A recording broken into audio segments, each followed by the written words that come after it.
Biye tarate October kalo kile saba samba fladi boni saba mun sogolendo ana mali kuna foni bololo sirofe ama fo bela jirali ni nyatuma gabi kuna foni o keneka.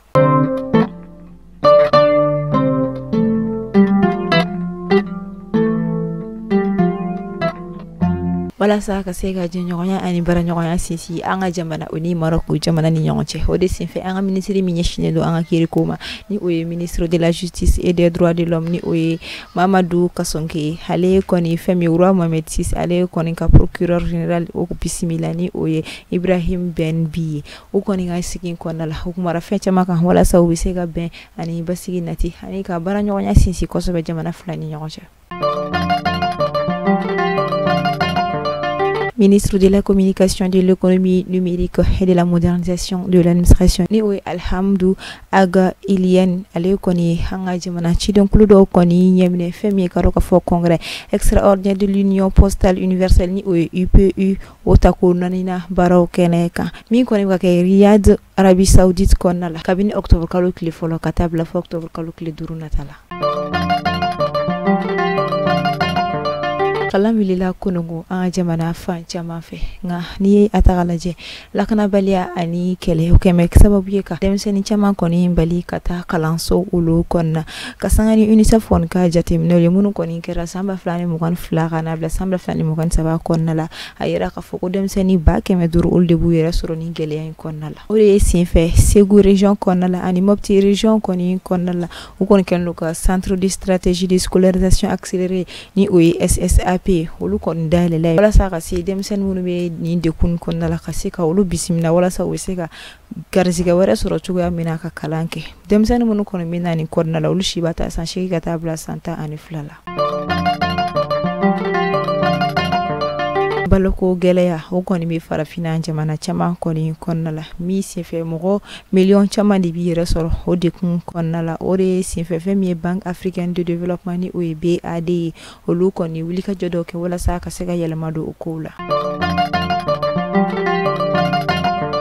Mali duan ka wulika jo okomo konnala Femi karo ka fo nyina uko ni siraka riseti ko ni soro utukalo temenina samba flani mo saba mi mbita ijo fo se fo war miliari biolo vla ani kile murumuru keme fla binani ani shekina mi ko ni me ayira ka fo ko wira la sana keme sarani tan duri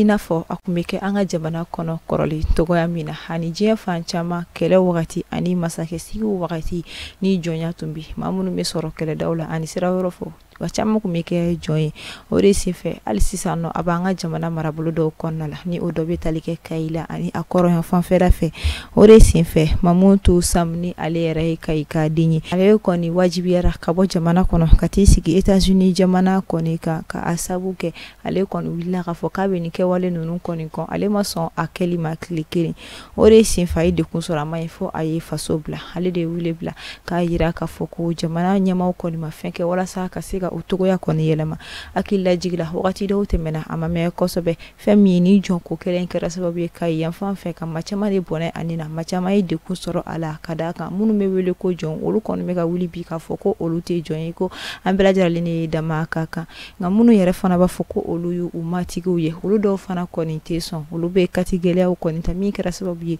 jomunu koni nga mogodo sera ka fanga soro kata jamana ko kanona anika fanga soro uyerela olu wila ka jokube keleke ka ko indabla min koni kera sababu ye kama chama bone anila o sinfe kube wili dake kata anga jamana jama fanfe ukaja temineke uku fenena kada ka bela jarali dama kaka alla sorla jonya tumi afi kunu ni akumi tagani ay ngabi yela ma chama dola kula ko chama be hanka nga yela ma olu no fe alla soranti sega nga korle webla abe wakati bo ayira la ka foko anga jamana nyama kala filimi ko dogola lendo ka février kalo nata kono samba fla ani muganani ko obora dogo koroni ko ni kera sababu ye fem parti politique chama ni oye fanga sinama ton chama lu ko ni willa ka joka kuma ucha ya fambela jirali mfe ni ngali to mini beto kadaka uga kuma nu konna la ube ayira ka foko abiseka na ni de kun chama abiseka na ni kololo chama ngani ngali to mini beto lu ka ni kuma abe kumeke mu ube fe kala fille ga wala sa uyera fana ko ugar sigala jawa walma kun wera de be ala minte jamana ko minte faso kanu minte jamana kanyeta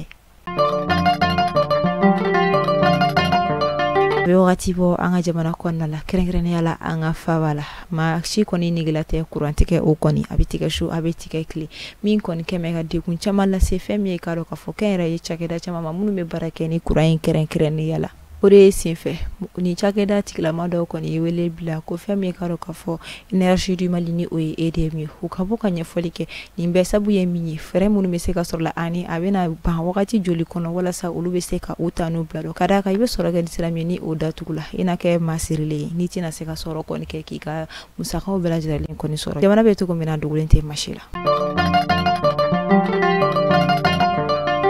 politiki URD ni ale koni kunyo o jeba doy madogulente ni o docteur Madou Diallo ni wakati na ale koni kera anga jamana Mali ambassadeur Addis Abeba konnala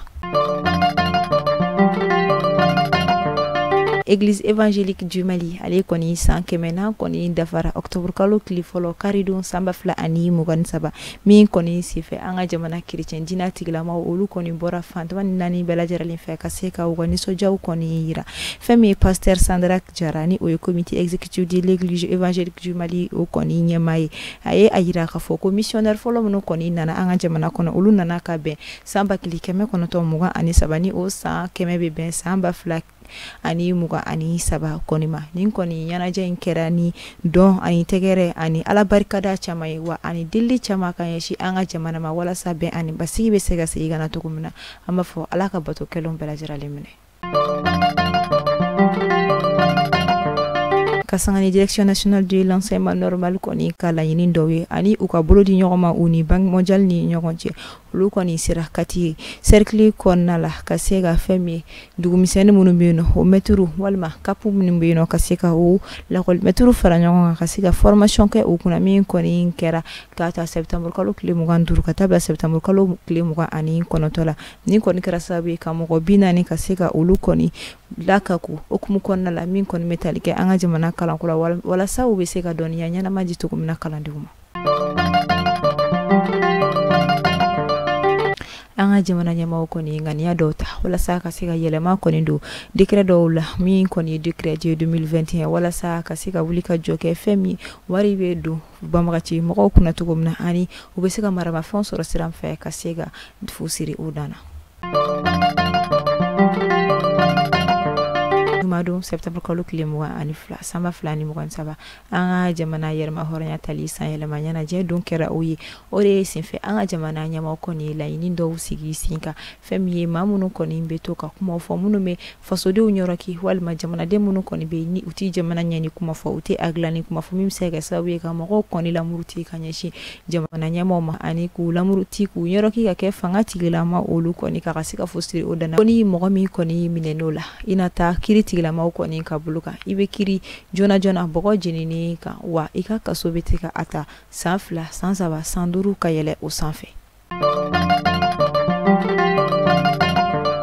o hukumu kele konnala anga jamana nyama colonel Assimi Goïta ale koni ma kemefla bishegi ani kele jonjon dike olumani abe fomaka olu dekore ka ira ka foko uye faso baraka ni kunkorota ani kanui kunungo tene octobre kalo klifla samba fla ani mugan saba Bamako faba konnala keren la bako ya fa fe anga jamana fintikila ka koni wilika jo sabati ko sobe femi anga jamana bulma fam bullawi ni o dobe talige sutara mala kasega sekale koni da oluka wala sa kasega la jena soro bulma fere koni a papier be da fale no walma ni asora bulma fere ni bulli kaka o konni senfe hayira ka fo sotara ma chaman koni bi ulu koni tiga buli sharia koni konnala ni ulu chaman koni welela femi karo ka fo uka kisoba koni konnala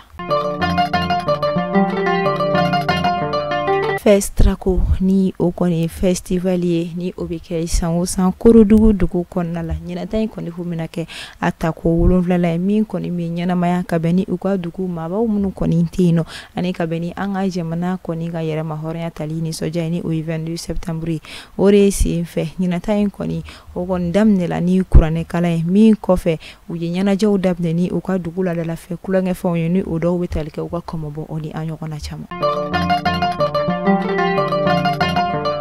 karido octobre kalo kili folo samba fila ani mugani saba bamba konna la ni o koni be burem cercle konna la kerenkerne la gawo region konna la anga jamana finitigila ko lu koni wuli ka joke wala sa ka sega femni bamaka chitigila ma koni kumeka ataki mi koni mbuloda ka seka o nomine jona kata soro umataka yoroja ama fo anga jamana finitigila ko wili no ka u joni o ka sina wa u chesili no ko sobe anga jamana la kana kula ala ka anu fangasi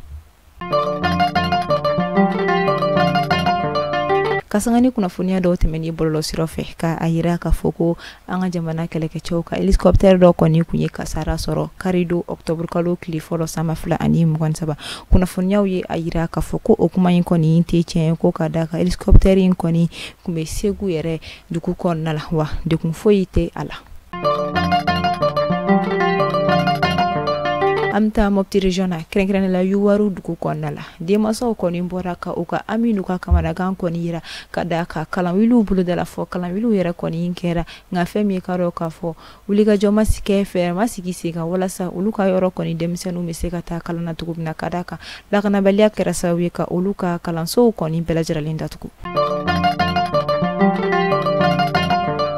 amianga biyu kuna funi kunje fait divers konnala tarata temelin shuka duguje arabala femi karo kafo do koni kumeko ka konyo ni soja ko lunya na jo koni ke mi koni tara kunje femi karo kafo so bara konnala ni o salle de réception balo koni ni mi si femi ko koni kumega fait d'artifice ni u konbe o feni mene abi yele mbo o de do koni kera sababu ye ka tasuma koni mene so konna fanta anani belajere la mi koni kera sababu ka koyam so mo be koni bone anila konya ke fana so mo ko chama koni bona anila ani ma chama wera munu koni kundana konya kama kayi kene ka yetemnelu kofe aseka lu ye agira ka foko ma min koni ni turani ko ina o ti jofo ma kemeta ani shekin bonya ko ma kemeni ko fana le koni jokina wa ayira ka foko ma munu jokina ala dili de beke note hafseke ma do wera bitwala ama fo ala ka fa mani nyogo wera mani ala be here ko nati ama ala ka ke kasoro kasarate ala ka ke kasoro ama kololodi ama ala odi sinfe abunu mefe akachake da okala kodo akaja kufe onkala kodo obseka osoko mali kuna funi direction commerciale la okofe munu mefe okofolu kake kuna funi ya ulabana obiseka ulilike nega jurusala ni 94 42 23 82 odi sinfe ami folidi Abdou Traoré ma fo masakama brama damili foli bi jamana ka amta Espagne ami yuba sarifu au niche okala mel kunyana o kameshini alama bashkendeni aula